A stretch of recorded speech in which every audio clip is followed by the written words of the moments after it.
All right, here we are with the second to last session of Another Name on the Wall.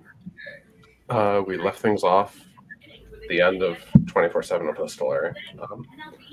So we're starting our second day shift. Let's get a list of scenes together. What do we want to see? We have a pretty good list of wishes. Diana, I'm getting a lot of background noise from you. If you could do anything about that. Oh, I'm on a new headset. Do you hear the TV? I take it. Yeah. Yep. Jesus Christ! I'm not even pointing at. I'm not even looking at the TV. Yeah, I'll just mute myself because, unfortunately, that's all I can do. Okay. It drowns out when you're talking, which is good.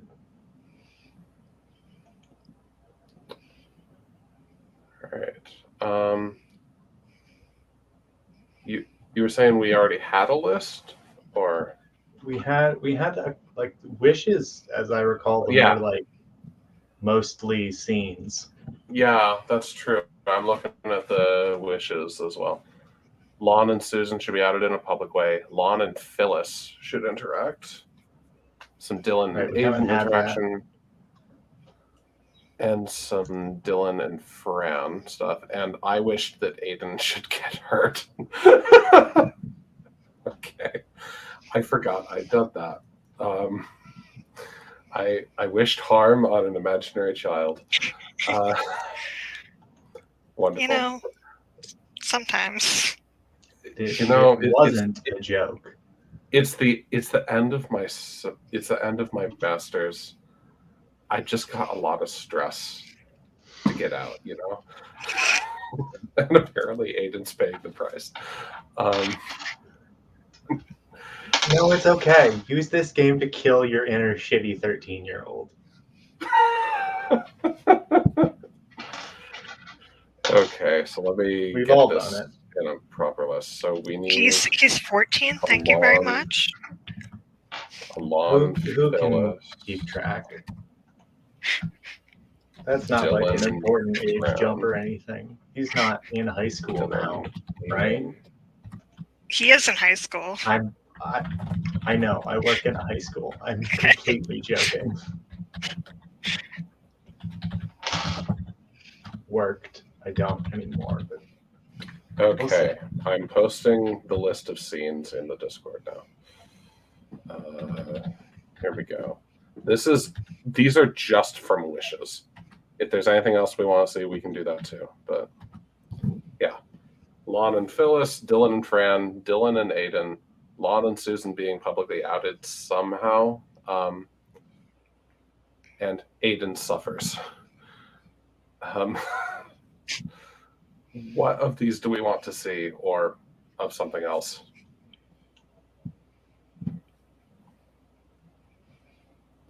I don't think all of these are day shift scenes necessarily. No, I think we can work Dylan and Fran in somewhere. If you're up for that, Diana. Oh yeah, for sure. I just don't have any idea at the moment. Oh, me either. But yeah. Neko, do you have any ideas about Lon and Phyllis, maybe? Yeah. What we said is that there's this rumor going around. Oh, wait. I was thinking about Lon and Jody. I don't remember what I wanted to do with Lon and Phyllis. I'm just noticing the way that some of the connections are fucked up because I had to add cells and I didn't fix them yet. Oh well. I know I wanted to see Lon and Jody because Jody hears the rumor and it's like, that must mean that Lon likes me. I'm gonna shoot my shot because I think that would be funny. I think that's a great opening scene, actually. Yeah. Okay. We could even combine that with the public outing if if Susan is somehow around to see this and maybe like Oh, jealous. oh no. Yeah, no, that's perfect. Let's do that. Diana, how do we feel about this? That works. I think it's like a very irrational thing when Susan does it, when she's like, "Oh shit," and that's when she realizes this is more than just us having fun, Hmm. and she'll swoop Okay. in. So yeah, All right, depending on yeah, how it goes out. let's start with it just being Jody and Lon, and then Susan can come in when appropriate.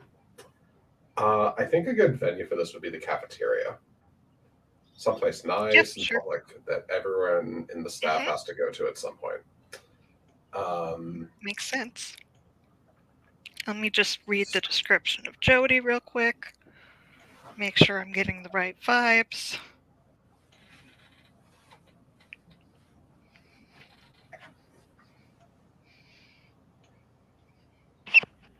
Just a random thing, Raz, like the way you have your lamp behind you with that wood paneling, it looks like a bear nose, and it's like looking upwards. I see it now. Yeah. Yeah, no, it's the top of the lamp is cut off. Yeah. Just so. Yeah. Oh my god, I see it now. Yeah. Okay. The bear's just going like, hmm. All right, I don't have think any maybe we're particular not gonna get a lot guidance done. on Jody's personality, so I can do whatever I want. Sounds great. Yeah. It Oh, sounds oops. like Sorry, that's one of mine. Yeah, No, she works in that's HR. fine. Run Yeah. with whatever stereotypes you feel comfortable embodying. Oh, good. She's awful at her job because she's doing an HR violation. Technically, Cool. she works in claims, but she's the like it's a conflict of interest no matter how you slice it. Yeah. Oh, definitely. All right. So we're in the cafeteria. What does Jody have for lunch? What do you think Jody eats for lunch? Why not? Why not? I think she's going to be like a fad dieter type. Like right now, she's on paleo or something. Oh no. I think Lon, Dr. Galland, is a really strict vegetarian for health reasons, not really for any religious or ethical reasons. Maybe flirting with veganism, but you know, eggs are good. So he has brought in a lunch from home that he made himself. It's like hummus he made himself with some crackers and vegetables and stuff. Maybe some homemade pita bread. Yeah. So I think. Are you at a table by yourself? I think I'm at a table with my lunch and a stack of books. And there would be room for other people, but no one's happened to join me. Yeah, I feel like Lon generally gives off the vibes of don't join me for lunch. I will not talk to you. But Jody is going to ignore those vibes. I think has Lon. intel. I think Lon accidentally projects an air of inaccessibility during lunch, but he doesn't want to. He doesn't mean to, and he's actually kind of confused why no one ever sits with him. Because you have a huge stack of difficult books, my dude. Anyway, so I am approached, and it probably takes Yeah. a moment before I look up from my book to realize someone's here, because no one's ever here. I've also chosen the worst table. It's like in this weird corner next to a window. So it's just not the most inviting table. So I'm still poring over my thing, crunching. Is this seat taken?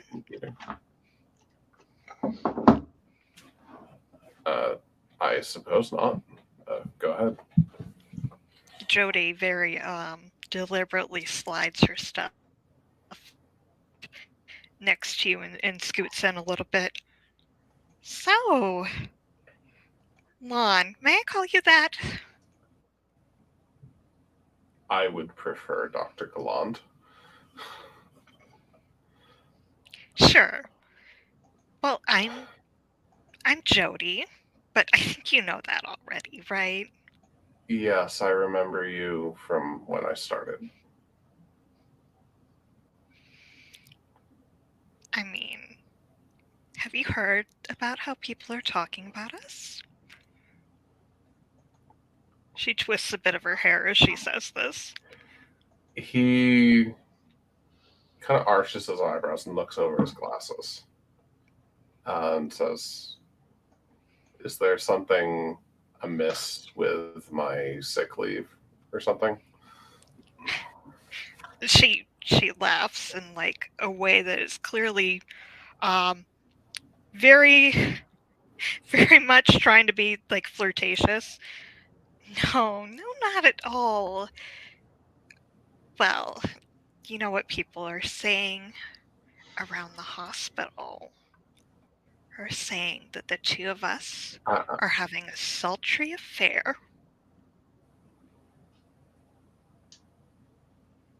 I think Lon puts the chip down that he was about to eat, kind of temples his fingers. Can you say that again, please? They're saying that the two of us are involved and that things are getting steamy.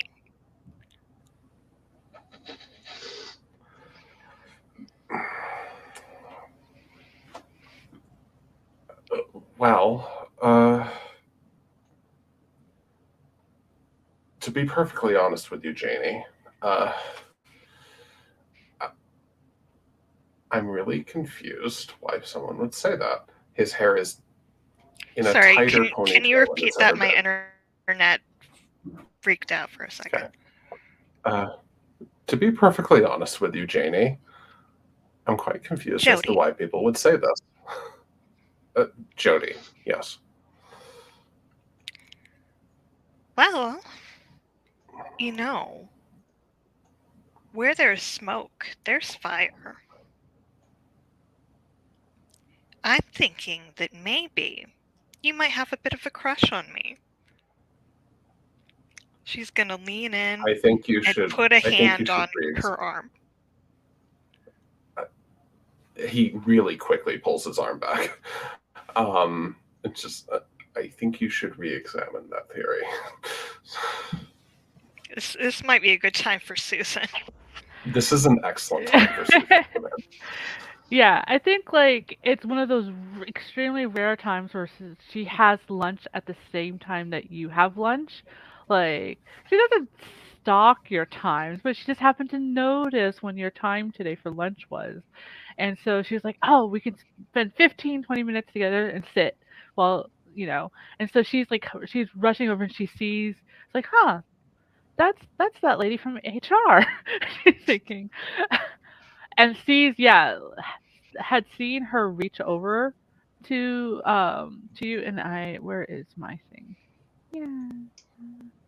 To you, Lon, but didn't quite see you pull away quite yet because she's like just storming, like she just sees red, and she storms like to the table and clears her throat and looks at and just stares at you, not Susan.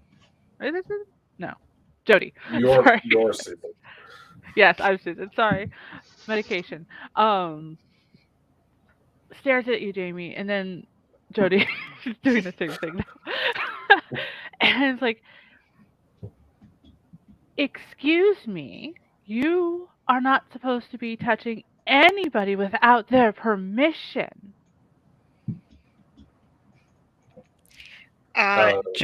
Jody's gonna flip her hair back and like look at her and say, "What, are you HR now?" Lon kind of was already jumping back because of being touched without consent, but also when Susan shows up, he ends up like pushing his chair back and like actually scooting back a fair ways. It's like, oh, fuck, oh, shit. It's turning a really excellent shade of mauve. And I think with that response to what Jody says, well, I'm better at it than you are. Apparently, you haven't read your own manual. And she like flicks her like head and looks at you, Lon, and is like, and she just says, "May I?" Out of character, what is she asking to do? I'm a little confused. Asking for permission to touch you, but what she's trying to do is like like Demonstrate consent. yeah, Uh, to make it obvious to everybody Lon watching, is- you know. Yeah, Lon is really, really flustered, and it takes him probably longer than Susan would like to say, sure, yes. And she like it looks like she's going to do it like very aggressively, and it like the moment like the first like movement is, but then she very politely sits on like just like the edge of your lap, like not close, but like, you know, Oh just no. like just enough.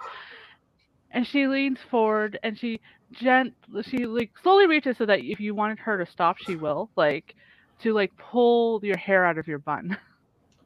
Oh God.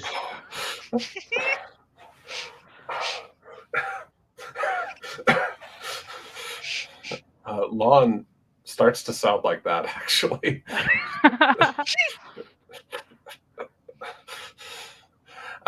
He's now the color that Nekochi has on the sheet. Just this deep burgundy. Just you can barely hear him kind of whispering to you because you're the only one close enough. Why here? Why now? So she knows, and everybody, and she turns and looks at you, Jody, and is like, "He is taken. Whoever spread that false rumor clearly didn't realize that. And if he, but they know, and he wants it otherwise, he'll let me know." I think at this point, Lon kind of taps your shoulder for you to get up. And she does. Like, she doesn't even look at you. Like, she knows. Yeah. Like, and she Yeah, stands up he and she's holding starts- your rubber band or however you tie your hair back. He starts gathering up his things and just says, I'm going to finish my lunch in my office. And starts booking it. Mhm. Yeah, and I think Jody just like gives Susan a smile and walks off because like she wasn't like super into Lon or anything. And like getting really good dishy gossip is just as good, if not better, than, you know, getting together with a guy that you're only kind of interested in. So I can't believe you've done Jody's this. Look how great. they massacred my boy. Also, while you're running away, Lon, if you want to Excuse you, I am speed walking away. I'm still a professional. if you want to take I'm the a big, monologue strong, token, put together boy. Anyway, I'm I sorry. would love to keep hear. talking over you. Yeah, it's okay. If you want, I'll give you a monologue token for your thoughts as you're speed walking to your office for privacy.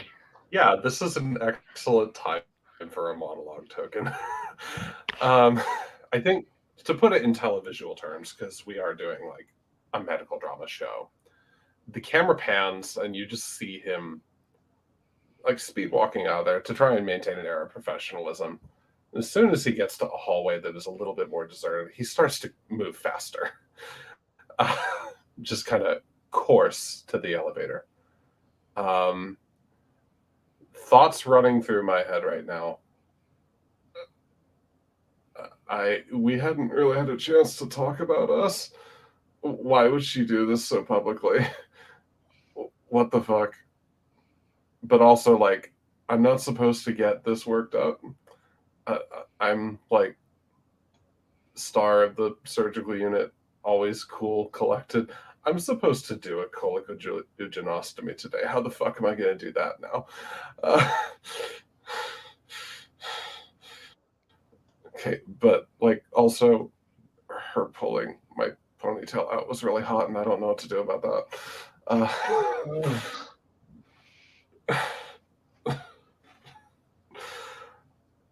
Lon is really uncomfortable not being in control.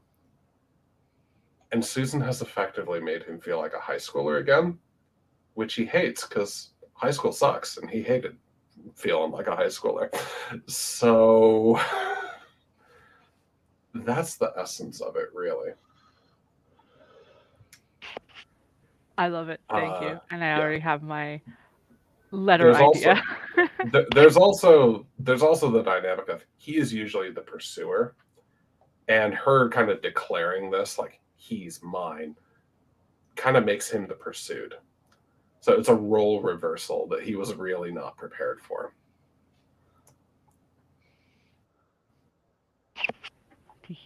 Excellent. Poor Lon. It is a role like he had reversal that he apparently finds hot. this as So I pursue. You're seducing him. Exactly. Yeah. So it's just kind of like apparently I'm the one being seduced instead of doing the seducing. Oh no. Yeah, that's my monologue. Okay, we did have a little connection blip there. Are we good now? I think we're good. All I right. think so. That was real different from what I expected. Okay. As I said, Jody is real bad at her job. Real 70s era character. You made me think of the really honestly awful HR person at the library I work at. And like I was envisioning her crawling across the table at me. It's just like, oh God, no, please. Anyway. What do we want to do now? I would say Lon and Phyllis, but I feel like that should be later, maybe after Lon has some time to himself. How do we feel about Dylan and Fran? I'm up for it. I know I was supposed to be thinking of things that scene could be, but no, didn't do that. It could be possibly related to the fact that we both kind of like out there medicine ideas. I mean, sure, but like, why Something would? like that. I mean, her whole purpose is that they're writing a book about certain things. So maybe she comes to you to talk about your research. Oh, perfect! Absolutely. You could also loop Joe Schrader into this in some way, and Neko or I could play Joe. Guy I have no conception of. Allow Neko or me to create a conception. Oh no, wait. Joe Schrader is my public access character. He was 24 in 2004 and is therefore now 30 something. Math is hard. He would be 33. And the aesthetic tag that I have for him in that game is Army Surplus Anarchist. So I hate that and love it at the same time.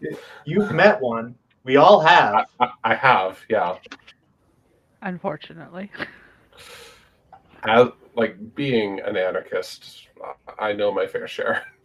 Man, I should go back to that bookstore. I can do that now. Fuck. Yeah. Anyway. Yeah, I think if we want to bring in the patient, I think it's like like right before you're supposed, like you're walking down to go into his room or everything, and my character stops you and asks if I could observe, kind of thing. How does that sound? Also, I need to have this Sure. on a I'm second not monitor. like you're the real ER doctor here. I'm on observation duty. Well, Dr. Santos is technically an internist, but works in the ER. Yeah. Yeah. More qualified than the psychiatrist. Yeah, but he's your patient. Don't mind me. So Sure, we could do a consult. yeah. So yeah, I think like, is she the type? Yeah. Like Fran is waiting essentially like to the door next to the patient room, waiting for you to show up. And as soon as you show up, she's a little eager, and she like just kind of stands in front of you. And Mr. Pierce, hi. Dr. Pierce, I think. Or just Yeah, call me Dylan. Dylan's a resident. He would be Dr. Pierce. Oh, okay. Then she would say it properly. She would be like, Dr. Pierce, hello, hi, Please just call me Dylan. Dr. Dylan. Close enough. I know we have not really spoken much since I've been here, but Dr. Fran Santos, pleasure to meet you. Pleasure's all mine. You know, I know. Oh, go ahead. I'm aware of your previous work. You were one of the sources on the essay that got me into this medicine program. And she blinks in surprise and she's like, really? I am completely happy that some good came out of that part of my life. And she clears her throat. Well, I know this is sort of last minute, but I know you're about to see a patient, and I was wondering, since we do have the same kind of philosophy, I think, about alternative medicine, if I could observe how you talk to your patient and such.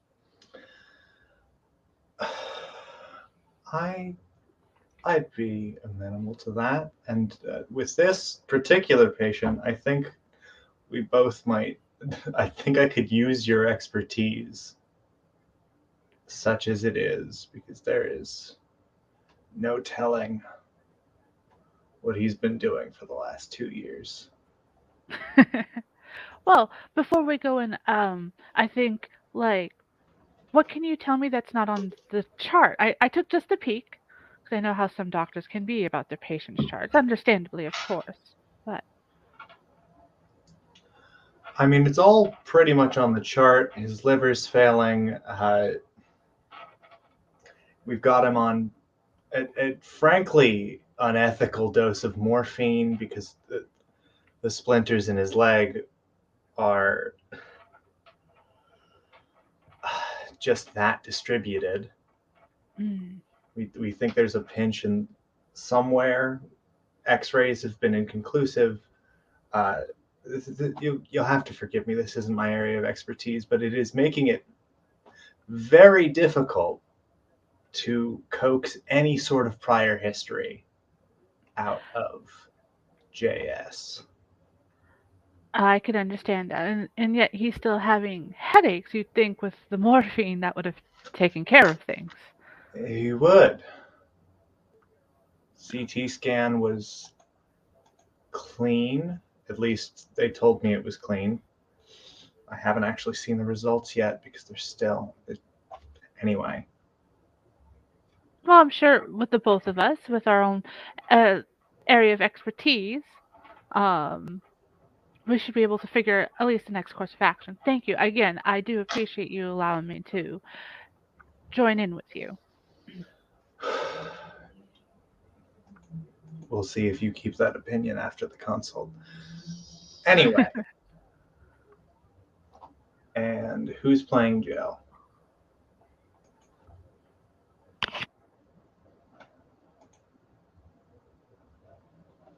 You can, Raz. I don't think Roz is here. And then, Here, I just forgot to turn my mic back on. Cool. Yeah, I can do it. All right. So yeah, we enter the room. There's a word for it. Fuck. Who cares? It could Hey, just Joe. be the patient's room. How's your or a morning? doctor. Yeah. Better, I guess. I'm still really sleepy. That will continue to happen. Anyway, third verse, same as the first. Do you remember anything about the 2 weeks leading up to your accident? Just in terms of what you were, things that might infect your mentis, as it were. I don't remember much about the accident itself, if I'm honest. I was on my way home from work and I had to take I-77 instead of my usual route home because of construction. And, you know, I'm not really used to driving that fast, I guess. And must have messed up merging or something. It's all kind of a blur. I was going along and then just suddenly somebody hit me. and so this was your first accident you've ever had in a car? I've had one small accident in the car before, but this is the first car I've totaled. I'm sure that was a very harrowing experience for you. Did you happen to, besides, of course, coming here, see anyone else about, I'm trying to think of the word, any mental distress? Or have you only been focusing on your physical needs?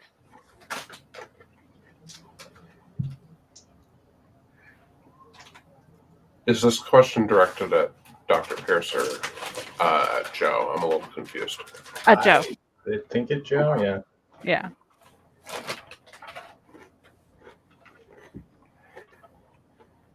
I mean,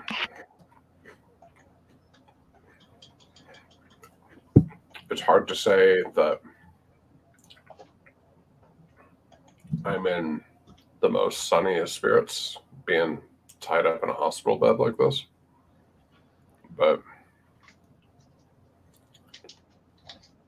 I don't know if I'd describe myself as in mental distress, like you say.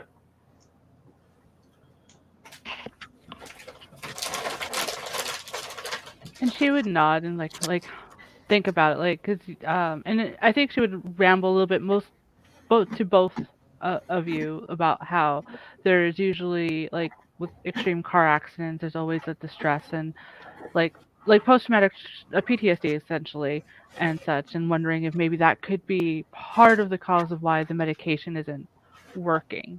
And then looks at Dr. Pearson and is like, what do you think? Do you think we might need to go in that way since everything else from his records seems to be healing on its way to healing? Right. This is the longest conversation. Okay. Joe, do you feel up to doing a few reflex tests, cognitive assessments? If you think it's what I need, sure.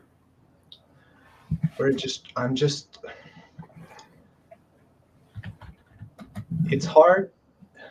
It will help with, and I say some jargon, but really what it comes down to is we need to assess for A, long-term neurological like disconnect, and B, what is it called?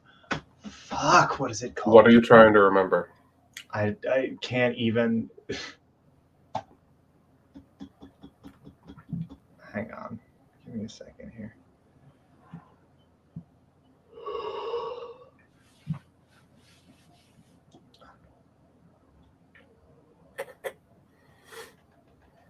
There's a thing that happens with PTSD patients where, like, when you put them under a specific kind of stress, they like their reaction time changes. That has a name that I just can't remember. Okay. Anyway, let's bust out the cards. Yeah, sounds good. So And technically, perhaps the specialty abilities. Oh, you're talking about Yeah. arousal. Are you talking about arousal symptoms, like changes to Yes. physical and emotional reactions? Thank you. Yes. No. Yes. That is it. Fuck, I am out of it today. Hey, don't worry about it. It's not a big deal. Yeah. It sounds like performing these tests might be a good opportunity for a challenge if you're down for that. Yes. Let's do that. Wonderful. I am willing No. to. I feel like it should be Dylan to pull it, but I am also willing to give a resolve token to lower the challenge rating for Dylan. Sure. Either one of your specialty abilities could apply here, depending on how you want to approach this. If you want to approach it from a more internal medicine diagnostician kind of way, and that's why you're doing the tests, then having Fran take the lead makes more sense. If you are approaching it more as a psychiatrist, like these are tests to see if this is related to some psychological trauma, then having Dylan take the lead is probably more appropriate. Yeah, I just feel like since it's his patient and Fran, it wasn't him asking for consultation, it was her busting in, that it would make more sense for him to do the diagnostic. So that choice also applies to what suit you want to challenge, like whether you're doing this in a really kind of diagnostic way or more psychiatric way, like hearts or spades. I just think the way we have framed this makes it feel like a spades challenge to me. Okay. Which means we don't get to use my ability. Unless that would be fun. That's fine. You'll have other opportunities if you want to create other opportunities.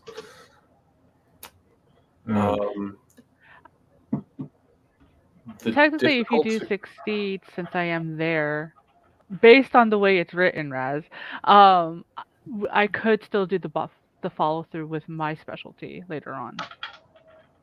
Actually, yeah, I hadn't thought about it that way, but right. that is helpful ambiguity. So Dylan could make the initial spades challenge, and then Fran could follow it up with an additional one with the follow through ability. Cool. Yeah. I intended to write that ability, by the way, Diana, to allow for like a chain of spades challenges in increasing difficulty. If that's the way you want to take this. So, all right. So let me get to the Discord. All right. We are shuffled. Go ahead and start your draw, Chris. Right. What's the challenge number? Sorry, I didn't draw, hear. right? The difficulty, I think, is probably going to be 3. And then with I bring it down to 2 for my last resolve token to help. Yeah, sure. Correct. Okay. Yeah. Difficulty of 2. So I draw 4. No, you draw 1 at a time. But if you draw 4 that are not spades, you fail. Right. All right. Well. All right. First is the Ace of Diamonds. 7 of Clubs.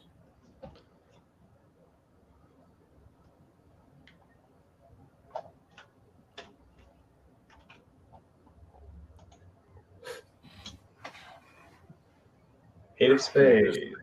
Nice. Just need one more spade. Queen of diamonds. Getting tricky.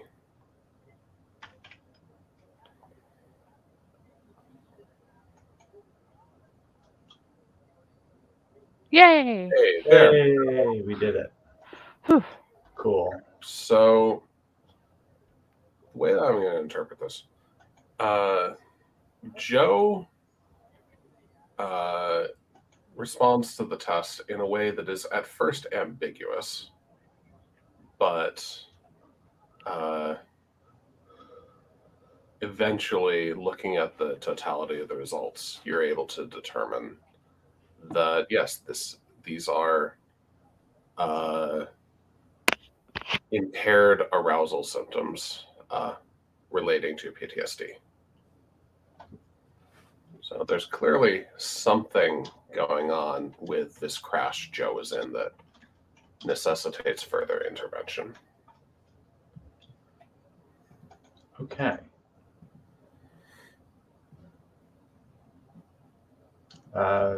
Cool. I guess that's the scene then. I think, yeah, I think like when we were walking out, like leaving the patient and everything, just at this bit, she turns to me and was like, "That was fantastic." I mean, obviously we don't know 100%, but it sounds like this is the right course to go, and Were you wanting to follow through, Diana? that's what. Yeah, sorry, did that not come through? It was not clear to me that you wanted to do the additional challenge. Okay. Oh no, not the additional chat. No. I'm just wanting not to end the scene there, but with having this. Yeah. Okay. I'm sorry for interrupting. I guess I'm pretty out of it too. Proceed. Yeah, so like outside of the room and everything, and just turning to you, very excited, Dylan. I think if you're interested, not all your patients and not all my patients, of course, but like where we think it might fit for us to do a couple of more double consultations.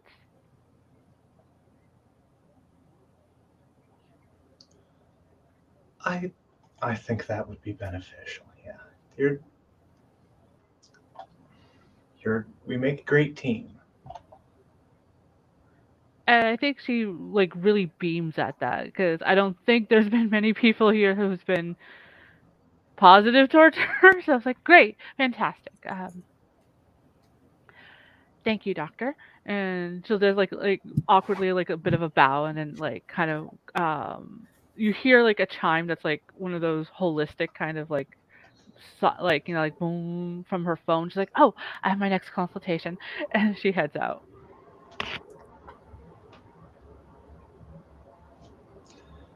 All right. Excellent. Wonderful scene.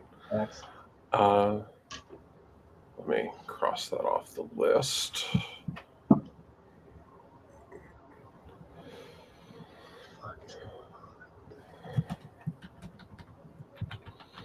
I think this is probably a good time for Lon and Phyllis, if you're down for that, Neko. Yeah, sure. I just don't have any ideas for it. I can't remember if we wanted something specific from that. Nothing specific has come to mind for me. Let me take a look at those. How did we end things with Jake Masters last time? Remind me.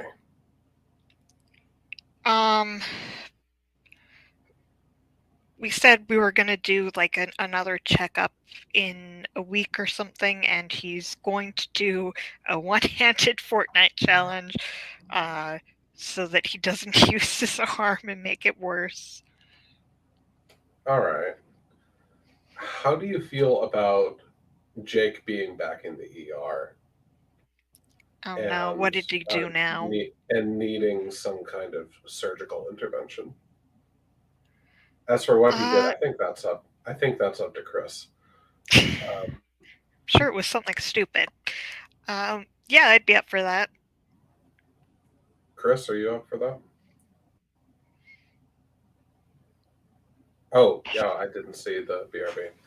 Actually, now might be an okay time for a bio break. Okay. We want to reconvene at 15 after. Sounds good. Yeah. All right, cool.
All right, I'm back.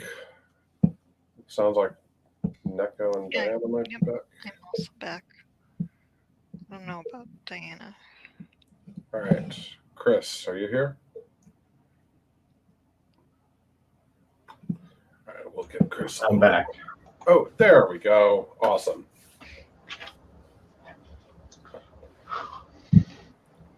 Right. So we had done the bio break because Neko and I were thinking about doing a scene with Jake Masters, and I hadn't noticed that you had gone BRB. And I was like, oh, now is actually a pretty good time for a break. So I mean, it's only been like half an hour of playtime, but yeah, I needed a second. I needed to go grab my cold taco salad out of the fridge. yeah, no problem. And given how late we play for us East Coasters, a break earlier on I think is helpful. So,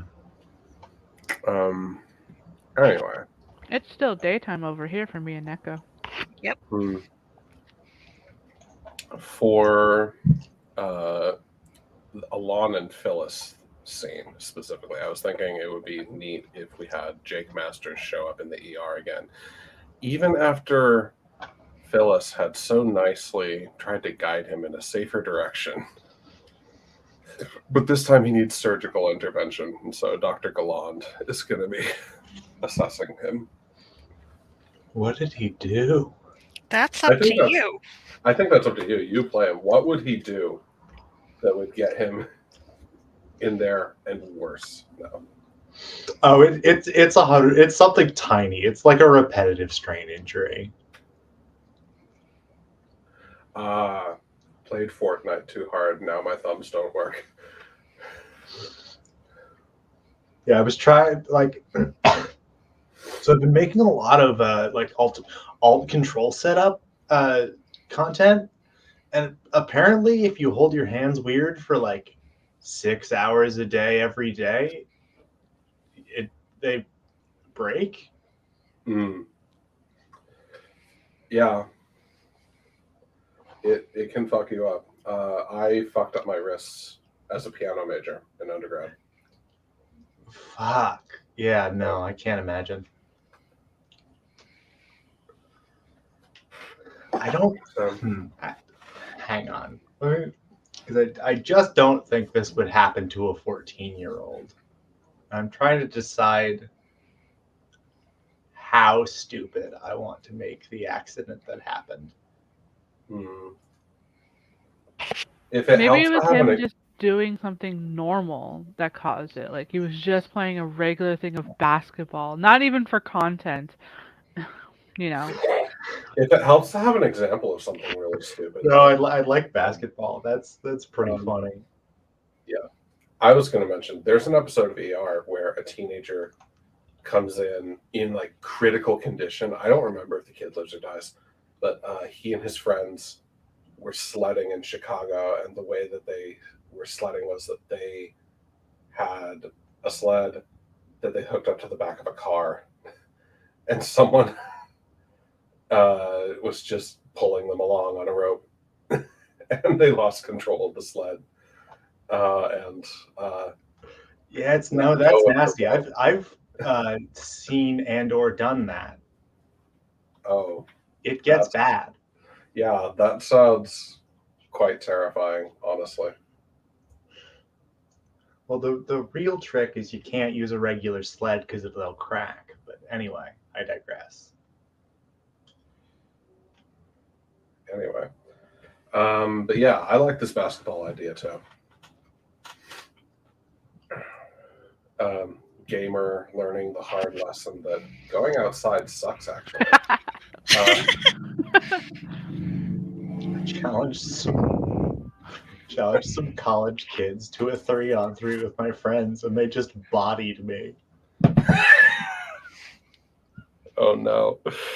All right, so I think we should probably start with Phyllis and Jake, and then have Lon come in later when it becomes clear, oh, this is serious.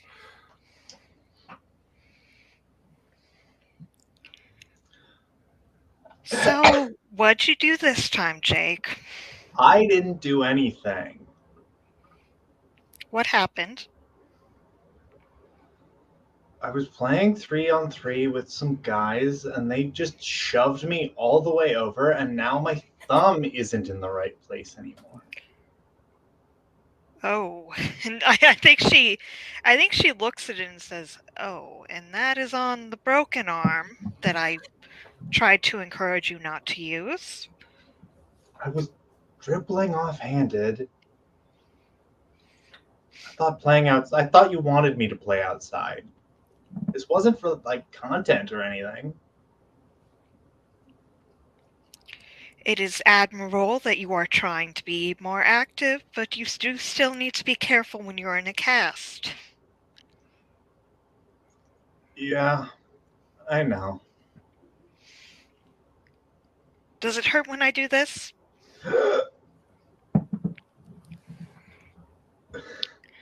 All right. Yeah. I think I may need to call someone in to consult on this. Because I think she can just tell. She's seen a lot of injuries. She's been working here 20 years. So yeah, she'll call Dr. Galland in. You paged me? Yes, I wanted you to look at Jake's injury to his thumb here. Hey, Doc. Dr. Gallant just kind of raises a few eyebrows when he sees the position of your thumb, but says nothing. And I think there's some kind of complicated like eye contact and like pointing Vise in various directions to like be like, "Hey, I want your opinion. Does this need surgery?" But I don't want to say the word surgery and freak this kid out. Yeah, If there's definitely. no need for that. Lon picks up on this. Might have to call in an ortho consult, but I think we could at least get things started here. And he sits down on the bed, kind of next to Jake, takes his hand, and starts feeling the bones kind of gently. I need dinner first.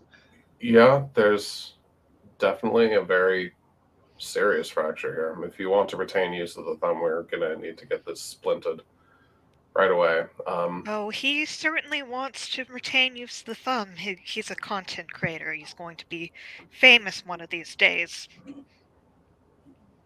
Naturally. Have you paged ortho already? Not yet. He kind of glares at you over his glasses, like, well, "Why the hell haven't you?" Sort of way. Because I don't know what that means out of character. Out of character is Orthopedics. orthopedics, Bone doctors. Okay. but Yeah. bone and joint doctors. Yeah. Then we'll say that she has. Bone doctors. Speaking from experience. Yeah.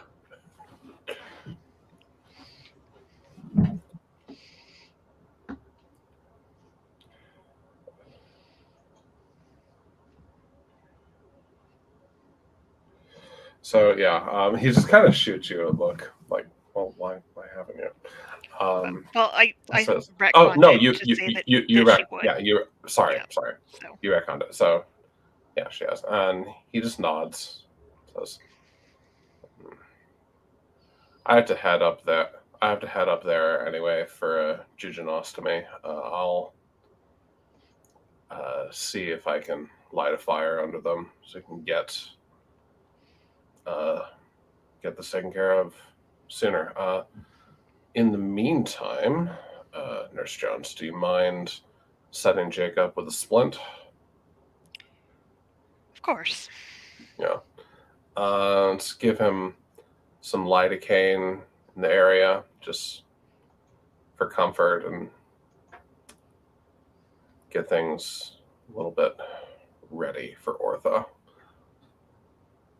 And then he turns to Jake and says, "Nurse Jones here is going to be putting a needle at the base of your thumb to inject some medicine in there so that the pain isn't I mean, quite you're so cutting off my cast? We should be able to get a good angle without cutting off the cast, but the orthopedic surgeon who's going to be setting your injury may need to cut off your cast and recast you.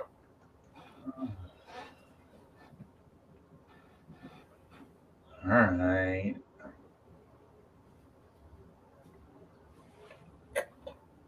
If there are any particular signatures on your cast that you wanted to save, we can try and salvage those in the process.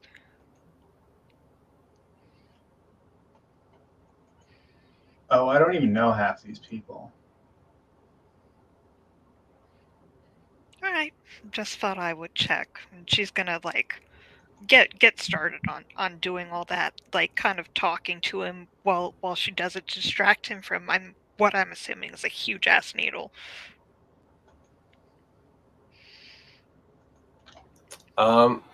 Actually, Dr. Galland is going to assist here just because the cast makes things kind of weird. Yeah, I can't. Actual personal nightmare trying to get an injection to like a around a lidocaine, cast. a site specific injection to an area covered by a cast that does not sound pleasant. No, it really doesn't. So I think this is going to be a clubs challenge because it's like a technical, surgical sort of thing. I'm going to use my specialty ability. I can, once per novel chapter, lower the difficulty of any clubs challenge to 1. This can be used to assist another character of a different specialty, which I am. And after using this ability, all challenges in another suit of my choice have their difficulty increased by 1. So I'm going to choose Hearts, because I have a feeling that'll come up for Lon later. And it's kind of a spicy trade-off. So I'm going to go ahead and make those draws. Okay.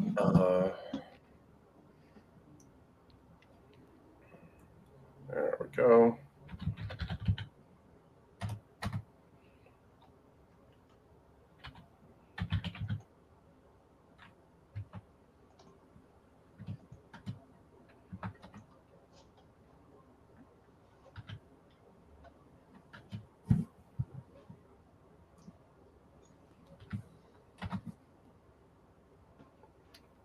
That's a spade.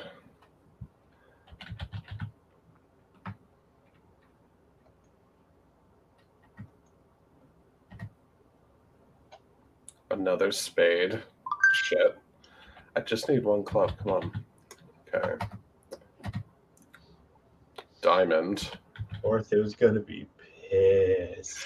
Yeah, this is going to be embarrassing if I mess this up.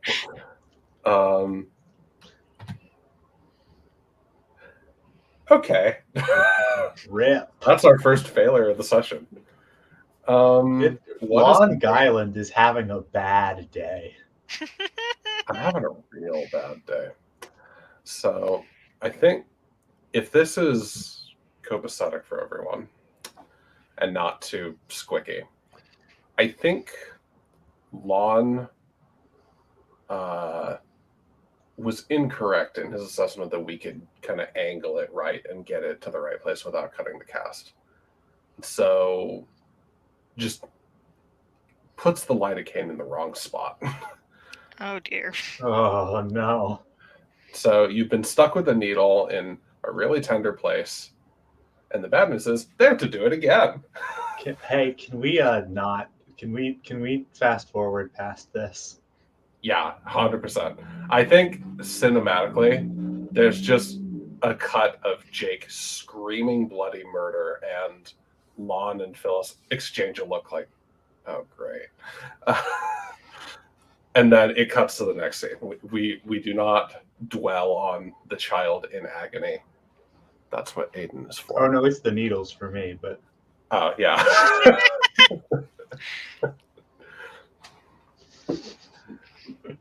After all, there's another child that still has to suffer this episode. That's the episode title, The Children Must Suffer. The children yearn for the mines.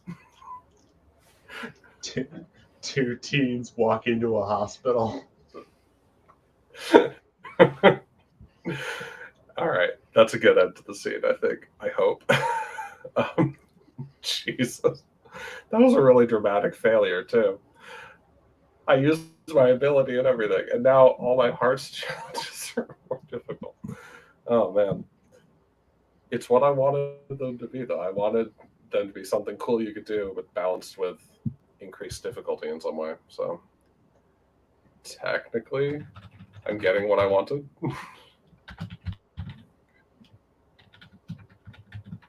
Okay. Oh no, we had the Lon and Susan thing.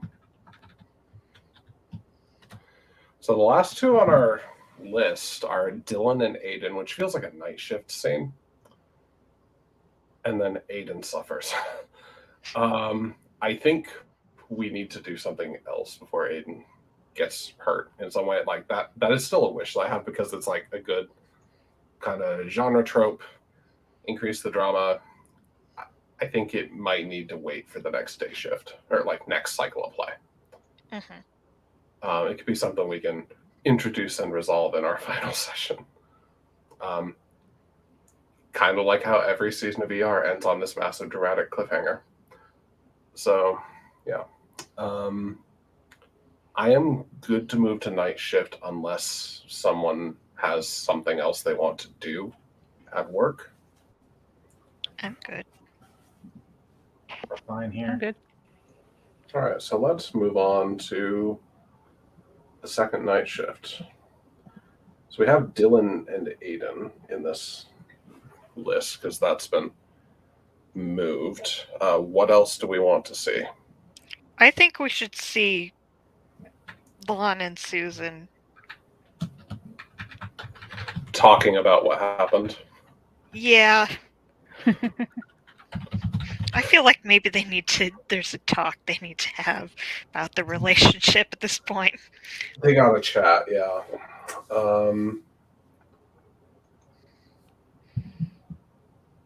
What is going on with Dylan outside of work?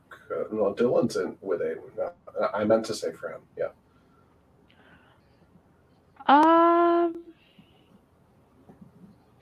I'm not sure. Is there maybe some kind of social thing we could have for Fran that might make sense? Like, would Phyllis get together with Fran outside of work, maybe? I feel like unless it's I a don't work think she'd social want issue, to. yeah. Oh, I have a spicy idea. What if Fran is really, really good friends with Jody?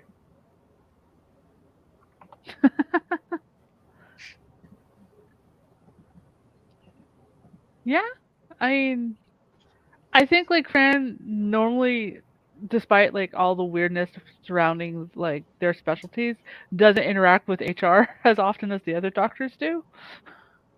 So there's no reason for her to like know how terrible Jody is at HR. Yeah.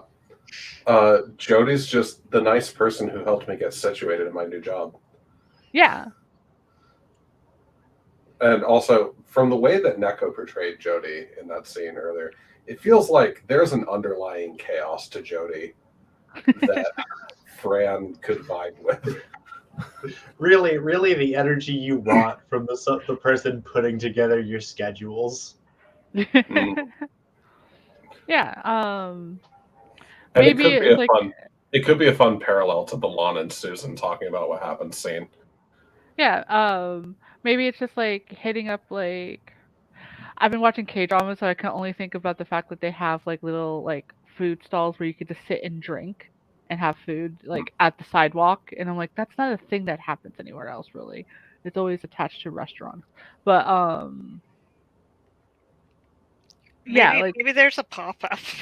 Yeah, we're at a pop-up, so it doesn't necessarily have to be like alcohol drinks, but yeah, we're having like a couple of like drinks and snacks and just to hang out for a few hours. And Food truck, I like that idea, Chris. Yeah, you have your gossip about what happened in the cafeteria, and I have like I did it good with another doctor today. Yeah, do we want to start with this scene?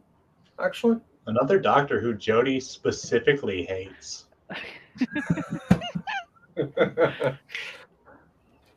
I mean, I'm good with Um, jumping to that.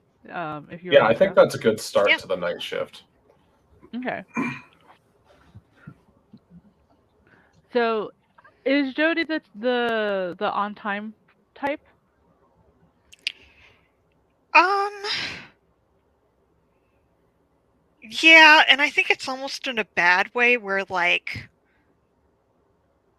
it's entirely possible she left work early just to make this.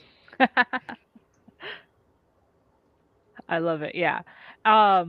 And what Fran is the fashionably late type. She tries not to be, but things happen, you know. So I think she gets there like, 10, 15 minutes after the appointed time while you've been there and everything. And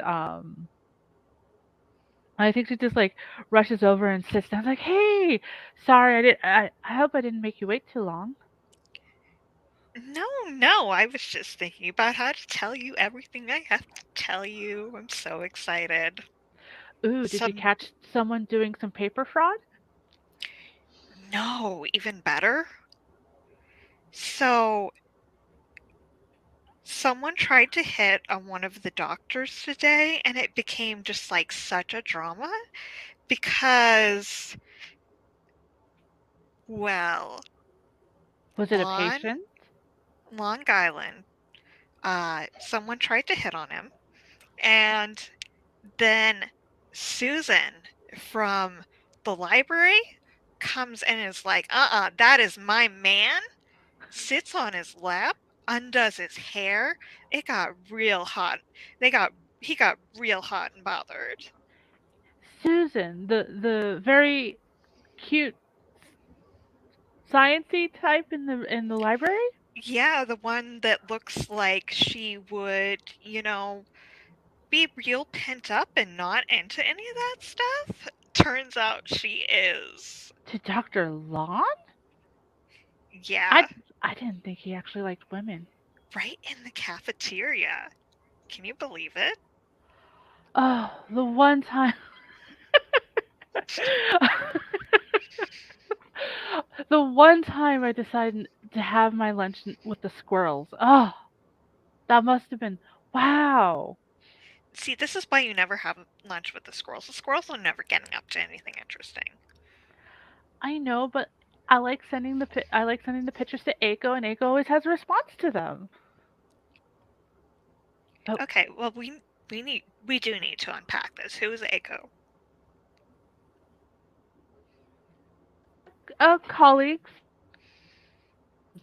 So a a colleague, or a colleague? What's the difference? And she like takes her drink that they finally give her and downs half of it. Well, He's one just could get you an HR violation, one couldn't. well, it's a good thing he doesn't work at the hospital then. So Ooh, technically, so there is something going on. Spicy. we're just friends right now, all right? And it's just where he's helping me out with Okay. some. Do you want help changing that? Because that was an awful loaded right now. And she like I need another drink. She's like waving to like the food truck person. And I'm good with leaving it there as a fun little Yeah. short scene.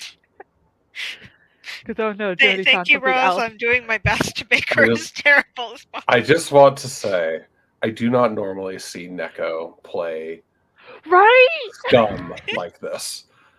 And This is great. I'm a little bit frightened at how good at it. I'm used to very sweet childhood friend Neko types. Like, God, she's the worst. Ugh. Like, someone was hitting on him. No! Your coworker at the hospital who believes she's on Grey's Anatomy. I'm actually having trouble breathing because she just really gets under my skin that badly. Do you need to Anyway. pull back? No, don't pull back. It's great. I'm just very pleasantly surprised.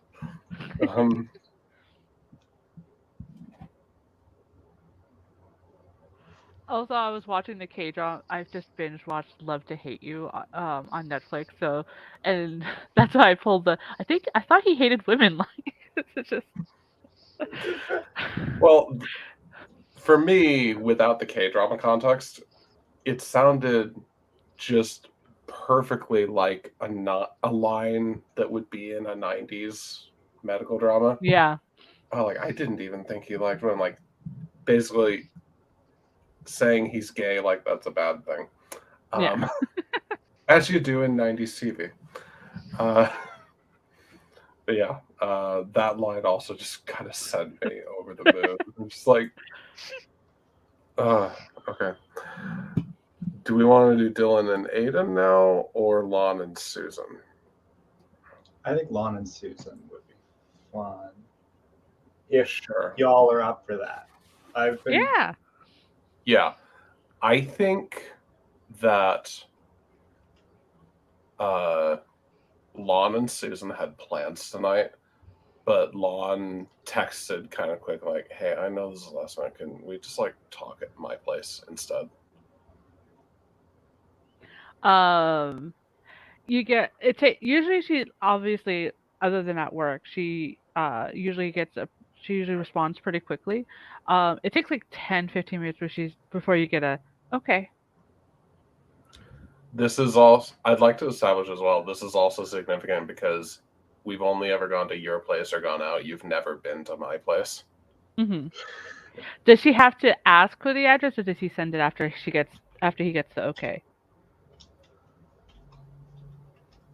You get a link to the Google Maps posting for the address. So you could just like plug it into your GPS automatically. Yeah. Susan actually gets there early, but doesn't indicate to you until like a minute before our scheduled time, original time. Yeah. So Lon opens the door and he's still in his scrubs, but his hair is down. The apartment is fairly low lit. He has some music playing on the stereo. It's like, Susan. And she's not wearing her normal kind of like when like quote unquote going out clothes with you. But she's not in her work outfit either. So it's just very like casual, friendly kind of outfit with her purse, and she gives you like a small smile. And just kind of nods because she stumbled and is like, "Do I say doctor now? Do I say Lon? I don't know." And she actually like thrust her hand forward to to give you back your rubber band that she still had. He takes it gingerly and just says, "Would you like to come in?" Thank you. Yes.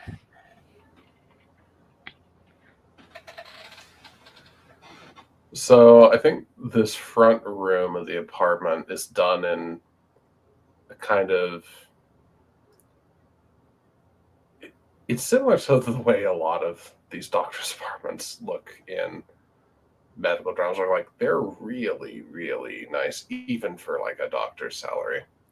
Kind of sleek, modern furniture. Low line. He has a fish tank with some tropical fish in it. And he leads you over to this kind of black leather couch where he sits down. There's a bottle of chilled spring water on the coffee table. Mm. And I think she sits next to you, but there's like a respectable space between the two of you. And she did do like the cursory, like I am curious and I'm looking around, but I'm trying not to make it obvious I'm looking around kind of thing. Like, hmm. And she did the rest of your shift go okay? Well enough. Had a little bit of a tricky situation giving this kid some lidocaine, but I'm told it worked out in the end. Well, that's good. Um, I know you always do your best in your cases. Hmm. He just kind of nods, takes a sip of his glass of water, and then pours a glass for you. Oh, thank you. And she takes it and takes a bit of a longer sip before setting it down. Now, I know you're the one that called me over, but if you don't mind me being a little presumptuous, and she opens up her purse, um, and she pulls out a couple of sheets of paper. No, uh, you've already established precedent for being presumptuous. Why would I stop you now? And she flushes, and then she just kind of like hands you like hands you the sheets of paper. Is there something written on the paper? Yes. Okay. I'm guessing this is going to be an epistolary post later. Possibly more likely a summary, depending on how brain works. But Fair enough. does he stare at it or does he take it? I think he glances at it. Uh, What? Go ahead. it's an outline of why they should be together because she's a librarian Oh, so with it's kind of footnotes. like a very kind of data sciencey with like color coded tabs. Hmm. Yeah.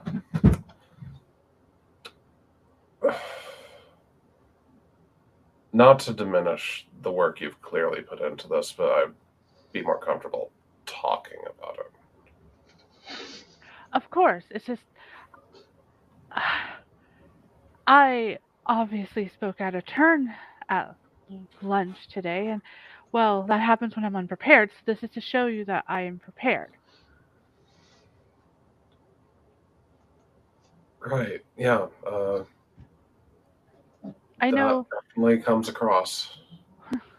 I know we hadn't really defined much of anything, and I know we had both agreed to keep things under wraps because, of course, no one technically needs to know, and it's not none of their business. But I had heard the rumors, and I didn't obviously think anything of it.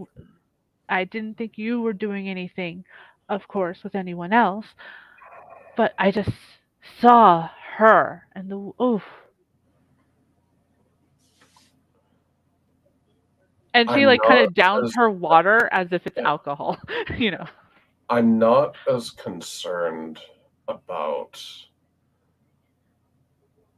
us not having to find things or anything like that. The thing that makes me so uncomfortable is that you chose to put this out there in a way that kind of indicates that you don't trust me. You saw me talking to someone else who was admittedly being quite aggressive. She was making me quite uncomfortable, but I was handling it. I had things under control. I was gonna tell her, hey, I would really prefer that we not do this, you know. But I didn't get a chance to do that. I didn't get a chance to speak for myself. And she sets the papers down since you didn't take them onto the counter and looks down in her lap. You're right. Um, I'm sorry.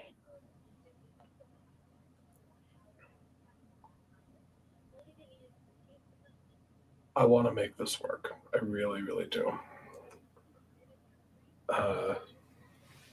We are apparently in it now. Now that it's out there. If I've caused you But too I much need- embarrassment, I do understand.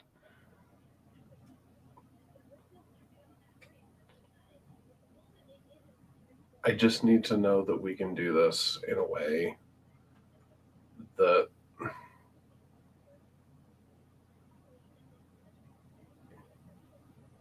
allows you to trust me. If there's something that you're worried about that caused this situation to happen, I'd like to know about it. If there's something that we need to, if there are some boundaries or ground lines we need to establish, I want to establish them. But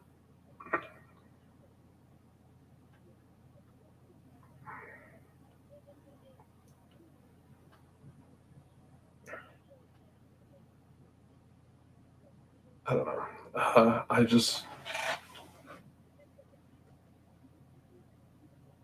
I didn't get a say in this relationship becoming more public, but if it's gonna work out long term, I need us to be a team. Of course.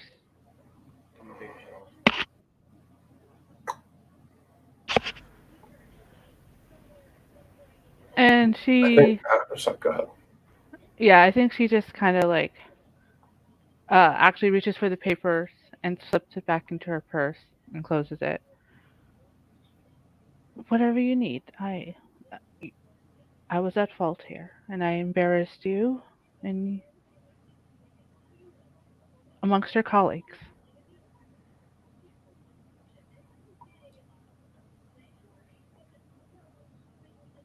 I appreciate it. Thank you. He glances up at the clock.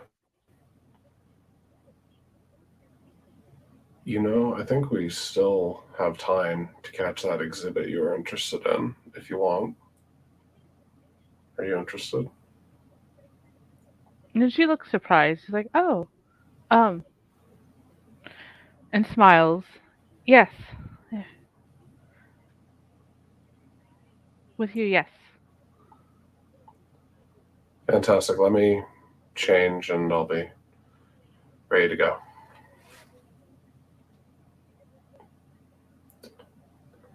I think that's a good end to the scene, unless there's more that you wanted to do with it. No, I think that's good. Excellent. Okay, I need just a second to summon Snot-Nosed 13-year-old before we do this Dylan and Aiden thing. Chris, you're muted. Take all the time you need. Okay. You're not my real dad. Mom, in a second, etc. All right. All right, I think I'm ready to go. So, what kind of scene are you interested in doing with the two of these characters? That is a good question. I don't think Dylan is trying to be your new dad. Mm-hmm. Especially because of the age gap between him and my mom. Yeah, we're just not going to talk about that. Okay. All right, sorry. I'm certainly not going to discuss that with a 14-year-old. Yeah, that makes sense. Feel free to bring it up, though. If you really... That could be your nuclear option. I will save it as a nuclear option if I get into an especially shit-faced headspace. Yeah. Boy, those are... What an interesting adjective to use to describe Yeah, this yeah. belligerent 14-year-old. That was You're the correct. wrong adjective. No, Okay. no, you're right. Anyway, um, You know, he could pretty much handle Maybe. himself, but it just you can't take anything he says personal when he gets like this, you know? yeah. For a scene together, how do you feel about maybe you are picking me up from something instead of my mom? Oh, that's good. Yeah, like I have practice with a sports team or something, and you have to pick me up instead of my mom. I feel like you said soccer last session. I feel like someone mentioned soccer. Sure, soccer. Uh, hmm. So I'm finishing up with practice. I'm tired, I'm frustrated, I'm sweaty. It has not been going the way that I would have hoped. And I'm And off I'm work early approaching because the I parking worked a lot. double. I'm approaching the parking lot really visibly defeated for some reason. And instead of my mom's perfectly sensible minivan, I see whatever Dylan drives. A Toyota Corolla that he's had since the 90s. The car has a name, I'm guessing. No, we broke up. Okay. I like that. But yeah, Dylan, Aiden sees this ratty ass car that's older than me. And It's not quite to the point where the hood is a different color, but that'll be the next thing to go.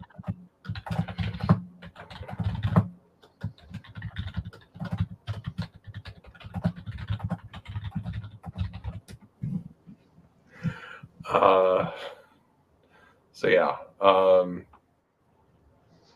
you see Aiden do like the teenage boy and start kind of walking to your car more slowly than he was. I'm just gonna take this. It's not a 10-minute drive. We can do it. Where's my mom? She was kept late with a patient. Didn't want you to be out here. Aiden looks at his phone. Neko, would Fran have texted Aiden to let Aiden know this?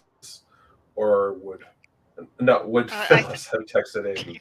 Or would Phyllis have just enlisted Dylan's aid and not told me anything? I think she would have sent you a text, but it'd be very short and like clearly she's busy and she doesn't have time to provide a long explanation. Okay, so like I think I opened my phone and I got this text while I was in the goal. Like I'm the goalie, and so like it's hard for me to check my phone. I didn't know this. I've clearly touched on something by making Aiden the goalie, and I'm not sure how. Huh? Huh? All right, all right. I'm. The reason that is funny takes like way too much explaining. Okay, no big deal. I don't mean to pry. Oh yeah. no, not like it's not like it's uber personal. You just need like it's an in joke between me and my friends who were on a soccer team together as like from ages 5 to 11. I see. Okay. All right. Never won a single game. That's impressive, actually. Yes. And I was just remembering our goalie. Okay. So Aiden looks at the phone, sees this text, just again does the teenage boy.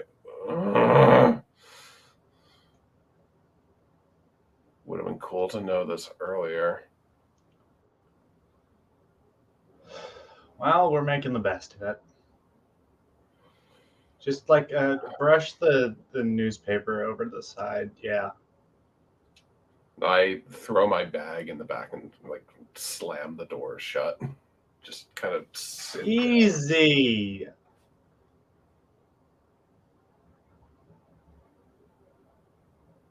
Aiden just kind of shoots you a look like, you do not tell me what to do. Like the most Tough practice, venom I can summon. But then reopens the door and closes it properly. Thank you.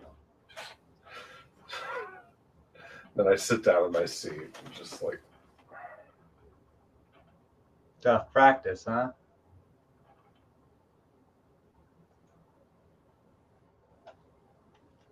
coach is a dick.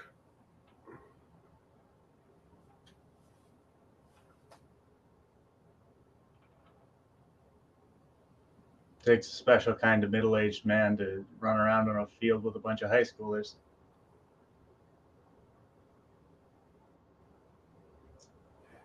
Aiden just kind of rolls his eyes, but says nothing. All right.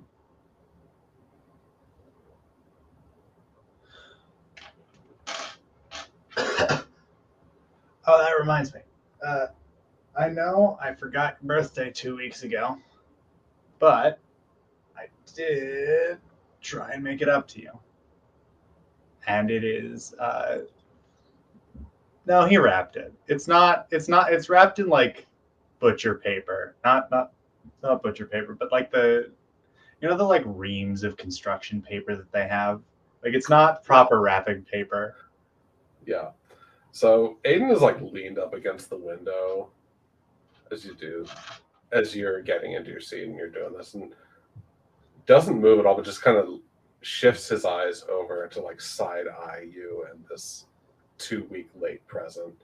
Because I honestly wasn't that interested in getting a birthday present from you. I wasn't missing anything. But I just kind of grab it gingerly.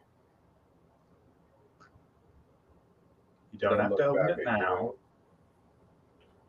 you. I tear into it. Fuck. I had an idea for what it was and it's gone.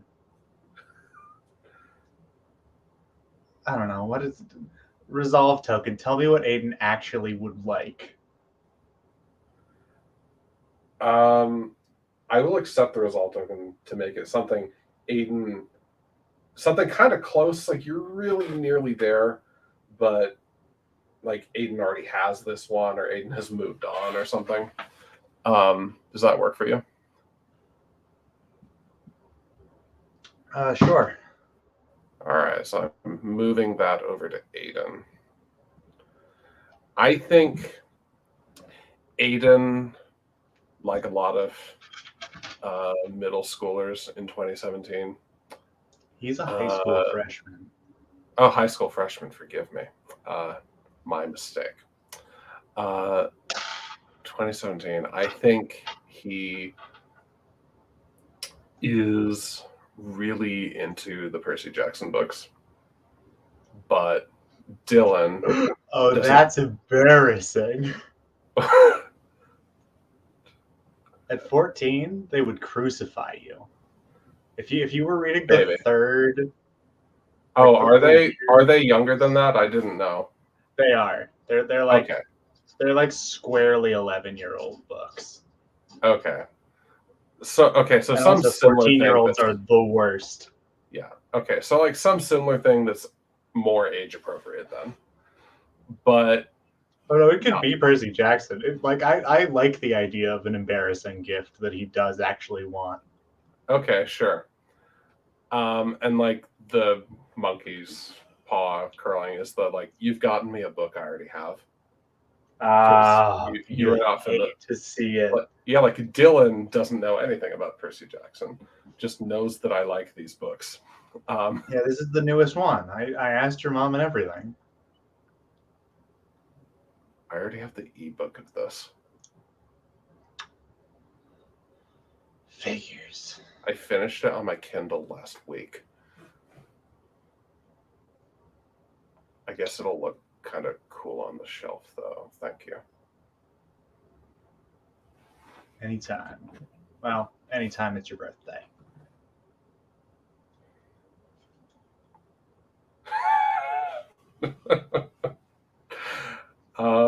I wasn't going for Sundari, but apparently I'm arriving there. Aiden just kind of rips open his backpack and shoves the book in there. Then resumes the position leaned against the window. All right. Do you want anything else out of this scene? There's a little bit more that I wanted. Okay. Do you know if my mom's coming home tonight? Not till later. Much later.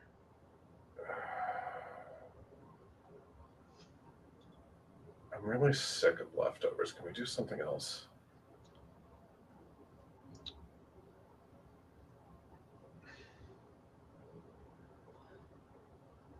Do not, under any circumstances, tell your mom that we did this.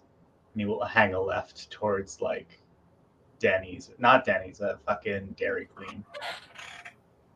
Dairy Queen works, yeah. I like that. Aiden sits up a little bit more straight in his seat as you do this. But again, just kind of shoots you a look, doesn't say anything, like nods when you say, don't tell your mom. I think that's a good end to the scene. Okay. I really enjoyed that. Thank you. Yeah, that was quite good. I'm rather pleased. Are there any other night shift scenes that we want to see before we move to reputation and epistolary and upkeep and all? Do we want to see Aiko and Fran? I'm a little After- curious to see Aiko and Fran. Especially after you've just been like grilled about it and like been told, oh, I can help set you up, and maybe you had a bit too many drinks because of this. Maybe Aiko shows up like to surprise you. I think Yeah. it's like, well, would it seem like, since of course Jody would be so helpful, does Jody like when Fran like goes to use the restroom like text Aiko from Fran's phone to say like, hey, I'm drunk, can you pick me up? Oh, absolutely. She sucks bad. so She much. sucks so much. She's just So yeah. the fucking worst. So so I think like we'll set it up so that like she's already I've in Aiko's car, like just gotten in and everything, and like this like kind of leaned over the windows like, bye Jody, see you at work. Like, and just like doesn't realize that the text was sent. It's just like, oh, it's just happy surprise Aiko's there kind of thing. Yeah, Jody is mouthing you owe me one. You may be too drunk to actually tell that, but she absolutely is. And yeah, I just kind of flop back onto the seat and like, it's so nice of you. It's so weird that you're in the area, Aiko.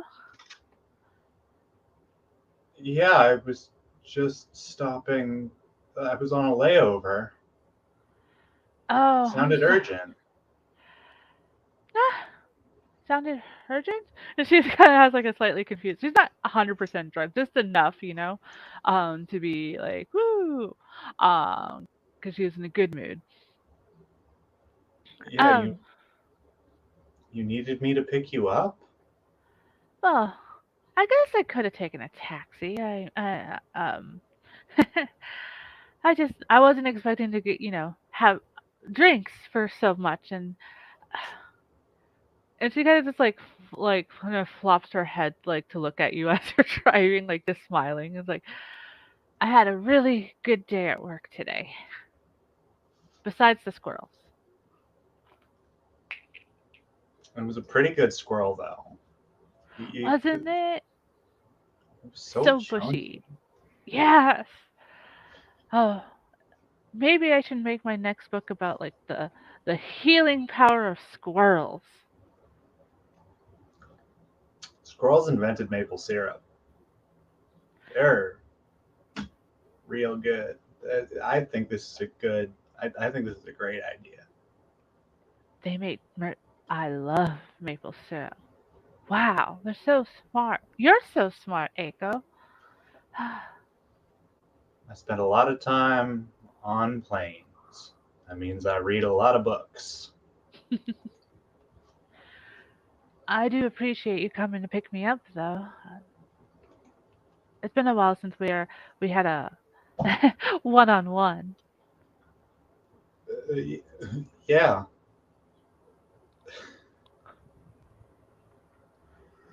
I guess it has. You know, since you came all this way for me and everything, and it's pretty late, I think. And she like squints at the clock, like, Um, I can make up the couch so that way you don't have to drive all the way home, especially since you just got off a layover and all that.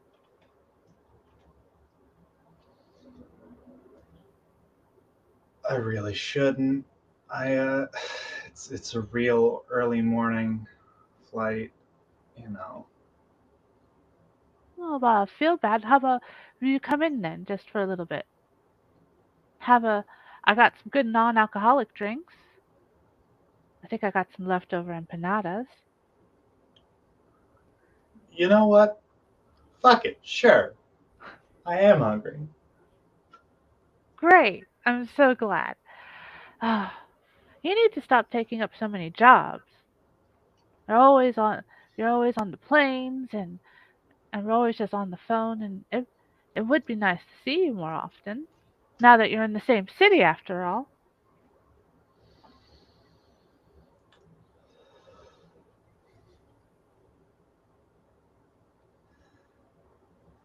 It's been a long time since I felt like I was anywhere.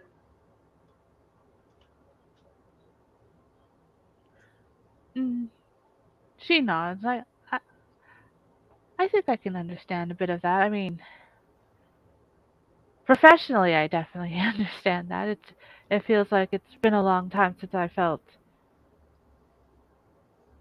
at home with my work. I know that sounds weird and all, but today I got a bit of that feeling that maybe I do belong. You know, despite everything I've put myself through.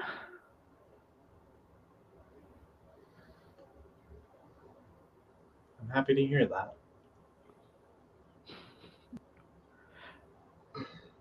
I clearly need to read Aiko's description because I forgot that he had an eye patch. He doesn't have an eye patch. He's a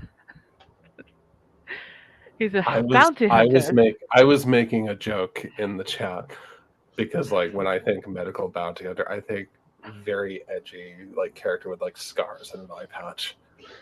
Listen, medicine's dangerous. I saw things. That does not He actually. has 100% seen things. Yeah, like doesn't actually reflect. I don't know if the I'm bringing that energy, but character. Maybe he doesn't bring that energy when he's around Fran. maybe not. Maybe he's, maybe you make him feel less tired. Aw. And yeah, I think um I think she kind of like leans in a little bit, just a little bit, because she like while he's driving, not to be too distracting, but just like yeah. Um, and I love Hito. Uh, Nissan Versa. I'll never get that off my head. Um, and she just kind of rambles on about like her and Dr. Pierce, like yeah, and happy, and it's like maybe one of the few times she actually does not bring up, because she usually almost once a session with him brings up Phyllis, and it's like the first time she doesn't bring up Phyllis. So I, progress. I don't think Aiko has anything to say to that. I think Aiko is just like,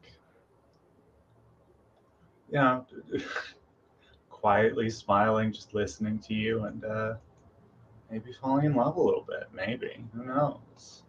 Yeah. And I'm good with that scene. Oh, nothing else happens. Okay, well, what, well, they go to the house, and then we can determine from there an epistolary or something, if anything sure. else All right, happens. let's do that. I'm gonna. Oh, damn it! I have no more resolve tokens. Yeah, you're out of every token because Yeah. you used Damn your it. monologue token too. Yeah. Hey, What it were you means you're going getting to spend it on? it means you're getting in character. I What were you totally going to could spend see it for on, it. Diana? Well, To Yeah, get a what were letter from Aiko about apologizing about what happened that night.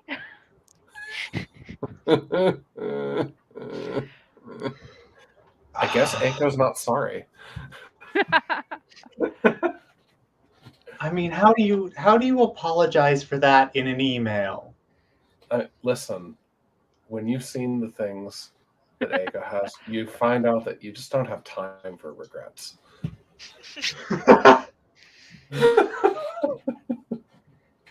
Just to establish something happened. Ha. Okay. Okay. I'll- Who Doesn't needs have to be to an spend resolve apology. tokens? Yeah. Or just a letter essentially. No, this is very good. I will be thinking about this. Or maybe writing one. No, I think I'm imbuing Aiko with desperately wants to be normal energy. If he just wasn't so damn edgy, but it just comes so naturally to him. I mean, listen, the job is the job, and it pays really well. Well, sometimes. And I wear black leather all the time because it's practical. It's not because it projects any particular image. Black leather and sweatpants. Because just got off a plane. That's it. That's his version Aiko. of business casual.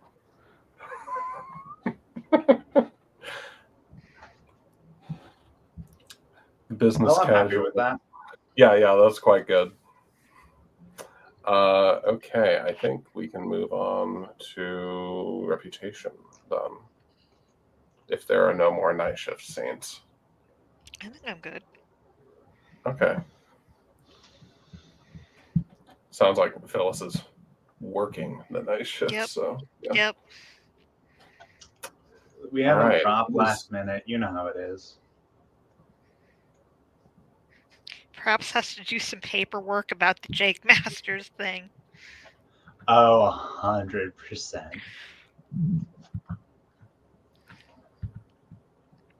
Of course, the specialist gets to go home, and the nurse has to do the paperwork because that's how it works. So, what are you going to do Hospital about it? policy. Mm-hmm. Naturally. Okay, so let's do some reputation.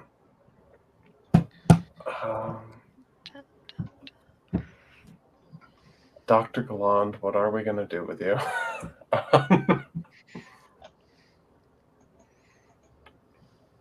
He wasn't very active this go around. Kind of had something happen to him, and then kind of just sat there and took it. I do think he's going to get a positive tag because, he took the time that he needed. Then he got right back to work with Jake. In what world is causing a teenager horrible pain worthy of a positive tag? Sorry. That's a good point. I'm reluctant. If anything, this is today is just your air of cool confidence completely shattering. That's true, actually, yeah. I'm not sure that either of the negative conditions for Hotshot make a whole lot of narrative sense now. Because like flying solo, he hasn't really been arrogant in the way of like doesn't want to work with anyone. He's been working with other people. It just hasn't been going well. And then for a challenger appears, that could be interesting, but we only have one session left. It would have been better with more time. That's the only reason I'm reluctant to give a negative tag.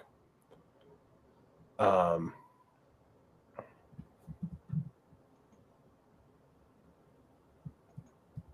mean, we can just not we can just not select a condition.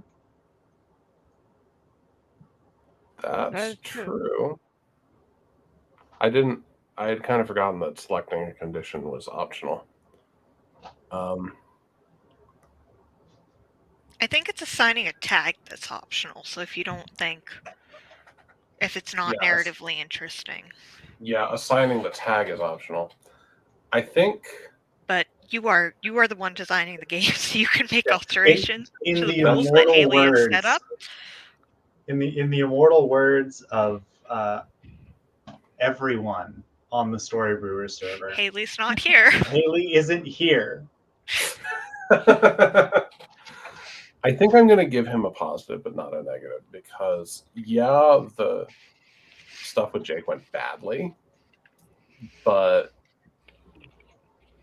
I don't know if it's bad enough for me to feel like he's earned another negative tag. And I'm partially inclined to give a positive tag because of how he managed to keep things together with Susan as gracefully as he did. If that makes sense. No, I see. Gracefully, yes. But is that what matters to reputation in this game? Because you definitely being at the center of a cat fight also does not reflect well on you to like your colleagues, even if you handled it well in private. You're making a very good case for no tags at all. One thing I am noticing with your reputation tags is you do have like everyone has 3 different ones, and I don't know if that's an intentional choice because in like Good Society, everyone gets like one unique positive and one unique negative, and then the others are like the same for everyone. And I almost feel like that might be a good idea just because I feel like there are some universal things. Maybe that's something that I could work on and develop a little bit more. I haven't really thought too much about reputation in this game other than creating the rep conditions. That is why I'm bringing it up. Yeah, It's a playtest. sorry if I've been heckling. Yeah. I'm not saying that in like a defensive way. Like I appreciate you bringing that up because like it hadn't occurred to me. So I actually did bring that up in the alpha test. Oh, you did? That's right. Yeah. I forgot that you mentioned that in the alpha test. Mainly because obviously with the one that we're not using for the equivalent 4-in-1, it was extremely difficult to use those situations. And it would have been helpful to have had at least one. I don't think you need to have 2. I think at least one would work like universally for everybody for each one. But yeah. Yeah, I'm having trouble with like they're interesting conditions. They're interesting like rep conditions and everything, but I'm having trouble like, and that just could be just me like with the donor, like, I forget she's rich. She's technically rich. She should. I think I got a little too focused on the destination and not thinking about the journey. Like I wanted to make really interesting rep conditions, but I wasn't really thinking about the process of getting there, getting those rep conditions. And so that's kind of the next leg of this that I need to examine. Play testing. Yeah, play testing. I'm at kind of an interesting place here because like Technically, I did I did fail to live up to the promises made to your family / get sucked into the job that cost you your personal life, but also that was established by someone else in a scene I wasn't part of. So like, do I earn the negative reputation tag for that? I think And I I don't think know the in answer that to that. situation, as facilitator, I would rule that in this specific situation, the negative tag is available to you if you want to take it, but it's not automatic. If that makes I'll sense. take it. I'll take it just so that I have the chance of possibly earning a condition for Yeah. playtest purposes. Ouch. I am double checking the dynasty thing. Dynasty gain if you on your family practice. Ooh, you're roboting Yeah, completely. um,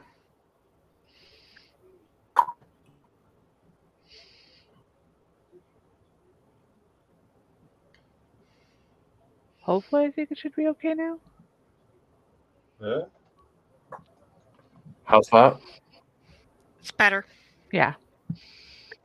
Okay, better. I opened another tab on my browser. That's what happened.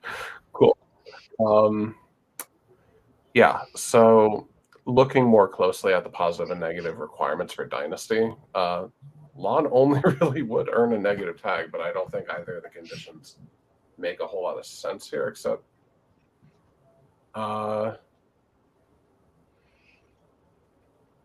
actually I am going to take flying solo because I feel like after the thing with Jake,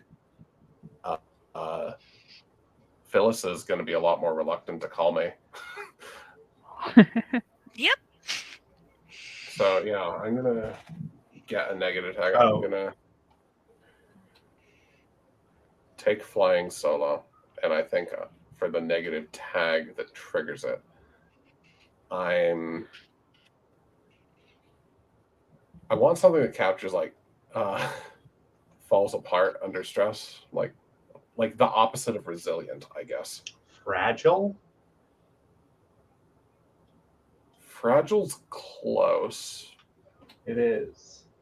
It's not quite it.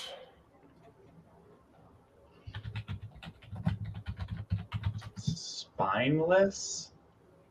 That's kind of moving in the opposite direction. Delicate, feeble, weak, shatterable. Panicky?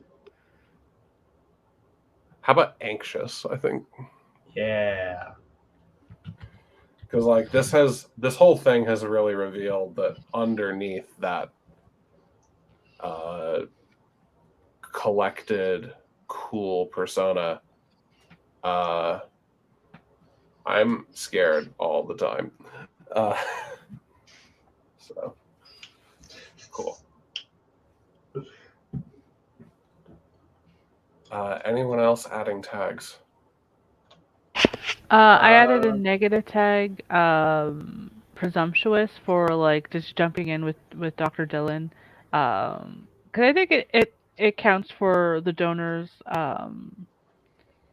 allowing your upbringing to set unrealistic expectations of your patients and colleagues. Like, yeah, everything's gonna work out. Yeah, he's gonna want to work with me. Kind of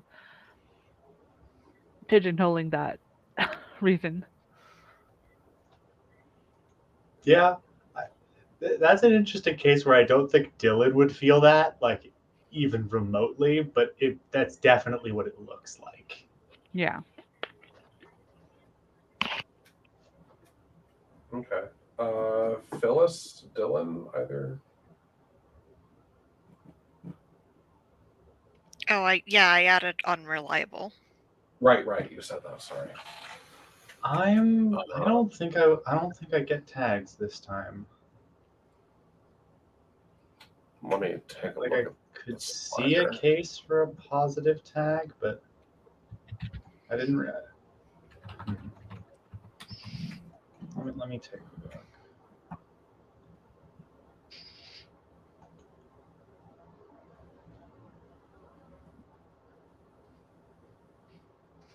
Research.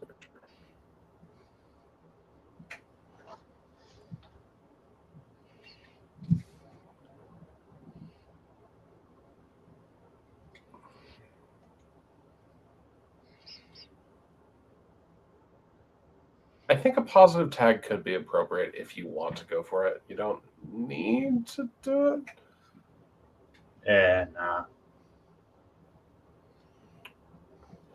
Okay, very good. Sounds like we're all I went set above with and that beyond. then.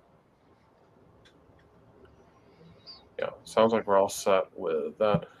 Are there any in-person epistolaries that we want to do?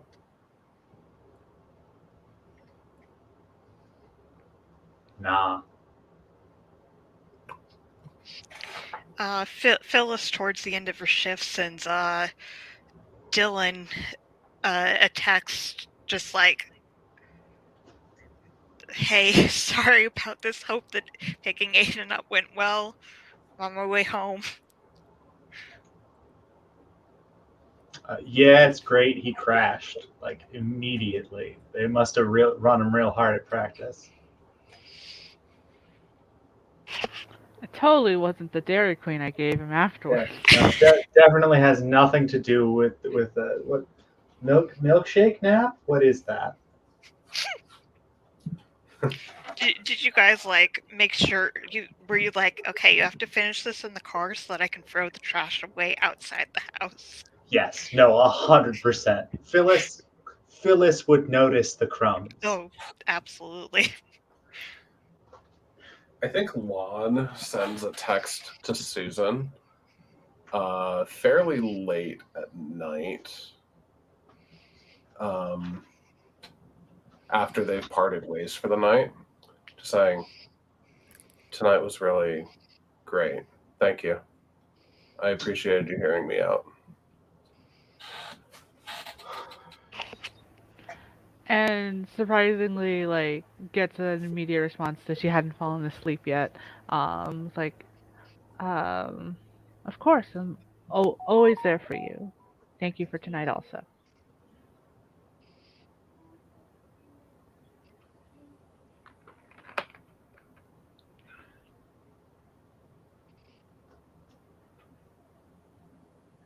And I don't have any other, at the moment, ideas for Yeah. letters. I think we can move on to upkeep then. So for upkeep, We're making new patients, right? Is that one? yeah. Well, we have to make new patients, but also the first step is we have to use the rest of the monologue tokens. So you've already used yours, Diana, and I monologued from that. Yeah. So I think if we want to do this in an ordered way, I should give mine. And I am going to give my monologue token to Dylan. I am curious to know how he's feeling about this living situation he's in generally. Like, Dylan's fairly young to be dating someone who has a kid. I'm curious what led him to this place. What role does he hope to play in Aiden's life? That sort of thing. I will begin by saying that Neko has full control over any details I imply. Feel free to veto. I think this is just what Dylan's doing right now. Like he's not super, like he has plans, he has dreams, he has goals, and as long as he's as long as he's a resident, as long as he's moving forward on that way, like the rest of his life he just kind of allows to happen. And this is just one of those things.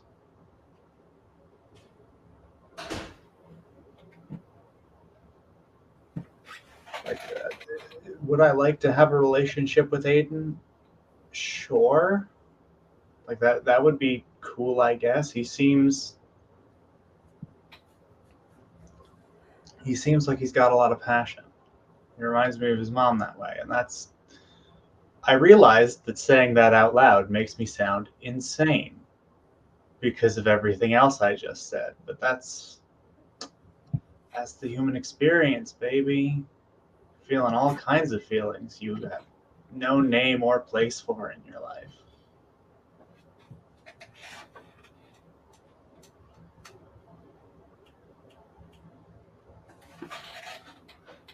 All right, All right. fantastic.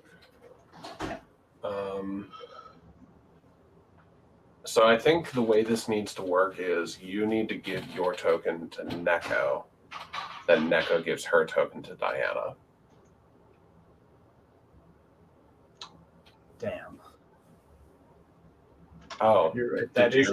That is how that works. However, the prompt I came up with was for Fran. That's unfortunate. So I'm gonna need a second. Okay, no problem.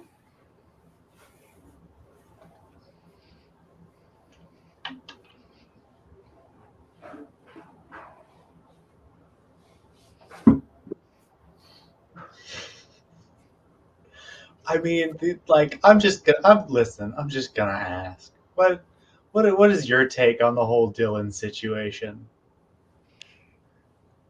The two of you have completely opposite energies in a way that makes sense in a couple dynamic, but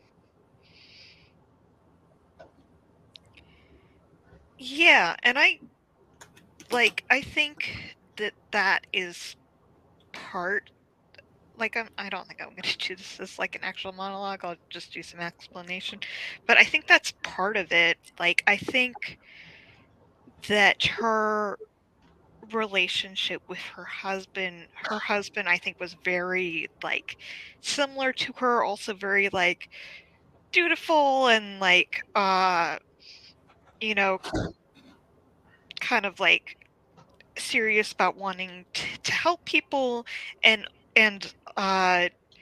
like all of that, and like I think that part of it is she found herself unexpectedly attracted to Dylan, but I think part of it is also that, like, I think this is her first relationship since her husband, and because of that, like, it has to be someone who's very different from her husband, because otherwise I think she would just spend the whole time, like, making unfavorable comparisons that she realizes would not be fair to anyone. And, like, I don't think she really went in expecting this relationship with Dylan, but it was kind of like a pleasant surprise. And, like, I think she realizes that Dylan is quite a bit younger than her, and, like, this might not be a forever thing, but also it might be a healthy thing for her to, like, be able to, not forget her husband, but kind of, like, put that chapter of her life behind her a little bit, you know?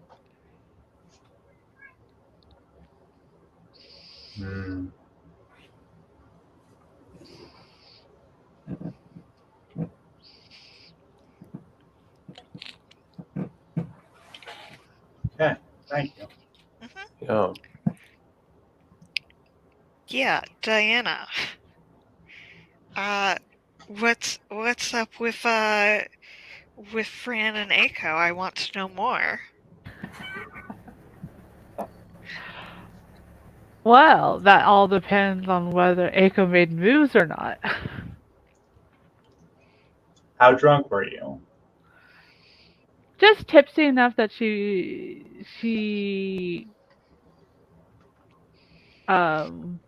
allowed herself to be a little bit more flirtatious, but not where she was not in control of what she was doing. Yeah, I think Aiko would let something happen. Okay.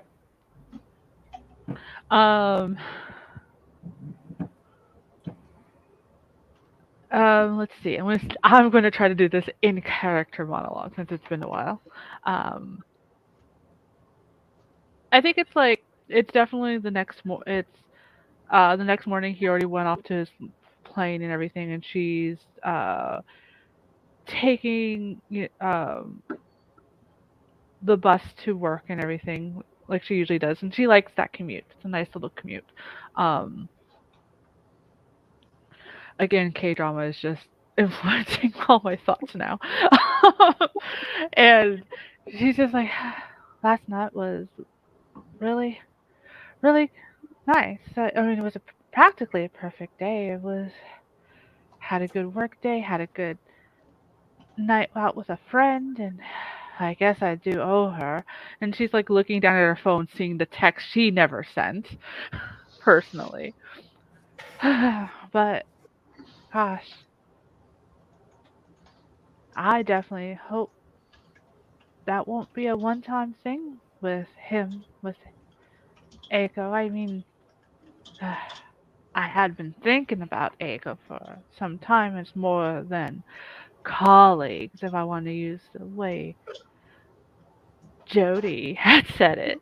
But I don't know. I guess I was worried I was a little too hung up on the past, and maybe that would have soured his view on me. And well, obviously it didn't. And he's just so different from everyone else. He's and she kind of trails off in thoughts and just like since this is a TV show, a couple of like flashback memories of like them hanging out when they first met and everything and other things. Her accidentally having followed him in one of his bounty searches. um, and she sighs happily. It's like he grounds me in a way that I think I need because well, I really didn't have anybody to give me a healthy dose of reality check, and yet he still helps me in achieving what will probably be impossible or take decades to reach. But he is very nice, and I am so lucky he moved closer. And I hope, well, I don't know what I want exactly, but wherever this is going, I definitely want to see all the way through. And yeah, I think she's just like happy and smiling and see it ends with like her noticing a squirrel, like a non-hospital squirrel before like it and like takes the picture and sends it knowing that Aiko's not going to see it until he gets off the plane. And yeah, Excellent. Yeah, that's really good. So next in upkeep, refresh all the resolve tokens. Let me do that quick. We have to make new patients, but that could technically wait till next week if y'all want. We're really close to time. It's fairly late.